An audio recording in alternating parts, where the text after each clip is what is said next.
তা নমস্কার বন্ধুরা, কৃষি খামারের পক্ষ থেকে আপনাদেরকে অনেক অনেক ভালোবাসা ও অভিনন্দন নিয়ে আমি শুরু করতে চলেছি।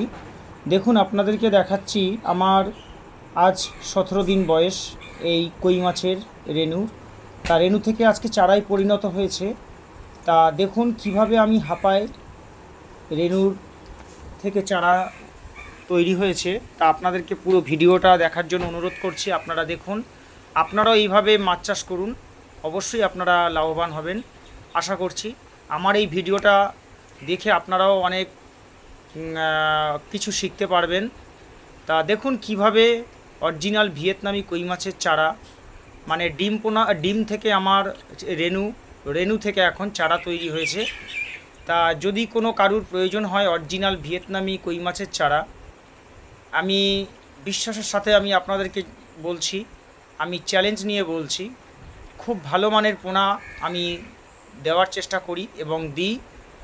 তা যাই হোক বন্ধুরা, আপনাদেরকে এটুখানি বললাম, আপনারাও আসুন দেখুন আর ভালো মানের চারা চিনে নিন।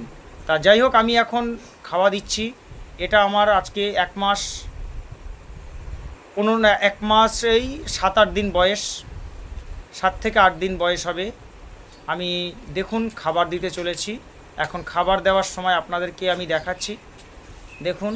তা এইভাবে আপনারা কই মাছের চারা যদি পুকুরের মধ্যে দিয়ে চাষ করেন, আপনারা অবশ্যই লাভবান হবেন। তা দেখুন কিভাবে আমি এত সুন্দর পরিষেবা, এত সুন্দর প্রস্তুত, যাতে সাপ না ঢোকে তার জন্য আপনারা অবশ্যই এইভাবে জালের ব্যবস্থা করবেন। পুকুর চাষের আগে কিন্তু অবশ্যই এই নেটিংয়ের ব্যবস্থা না করলে কিন্তু আপনার অনেক বড় লসের সম্মুখীন হতে হয়। তার জন্য এরকম ব্যবস্থা আপনাকে আগে থেকে প্রস্তুত থাকতে হবে। তা দেখুন এখন আমি খাবার দেব, দেখুন কি পরিমাণে খাবার খাবে। তা আমি আপনাদেরকে অল্প একটু ভিডিওর মাধ্যমে দেখাচ্ছি। আর আমার এই ভিডিওটি ভালো লাগলে আপনারা একটা লাইক দিয়ে দেবেন, যাতে পরবর্তীকালে আমি এই ভিডিও দিই আপনারা অবশ্যই আগে দেখতে পাবেন। তা দেখুন কিভাবে আমি এখন খাবার দিচ্ছি, আপনারা বুঝতে পারবেন কত পরিমাণে যে এখন এই পুকুরে আপনার 3 আঙুল হয়ে গেছে, 3 আঙুল বলছে 1 আঙুল হয়ে গেছে কই মাছের। আজকে 1 মাস 8 দিন বয়স। তা সেই কই মাছ আজকে আপনাদেরকে আমি দেখাচ্ছি খাবারের মাধ্যমে। দেখুন খাবার দিচ্ছি কী হারে খাচ্ছে দেখুন। তা পুরোপুরি এখন খাচ্ছে না, আমি এক হাতে মোবাইল ধরেছি আর এক হাতে আমি খাবার দিচ্ছি, তার জন্য আমি দেখাতে পারছি না ঠিকঠাকভাবে। মাছ কিন্তু অনেক বড় হয়ে গেছে। যদি এই মাছ যদি আবার কারুর প্রয়োজন হয়, আমি কেজি হিসেবে দেব।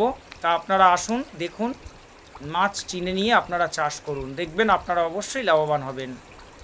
তা যাই হোক বন্ধুরা, আমি আর বেশি বড় ভিডিও করব না। তা স্কিপ না করে পুরো ভিডিওটা দেখবেন, তাহলে আপনারা বুঝতে পারবেন মাছ চাষ কীভাবে, কত সহজভাবে করা যায়। কোনো কঠিনের কোনো কিছু নেই, খুব সহজভাবেই আপনারা করতে পারবেন। তেমন কিছু এর মধ্যে কিছু নেই, সবই পারা যায়। তা আপনাদেরকে এইটুকুনি বলা। তা দেখতে থাকুন, ভালো লাগলে একটা লাইক দিয়ে দেবেন। আর কোনো বন্ধু যদি আমার চ্যানেলে সাবস্ক্রাইব না থাকলে সাবস্ক্রাইবটা করে দেবেন।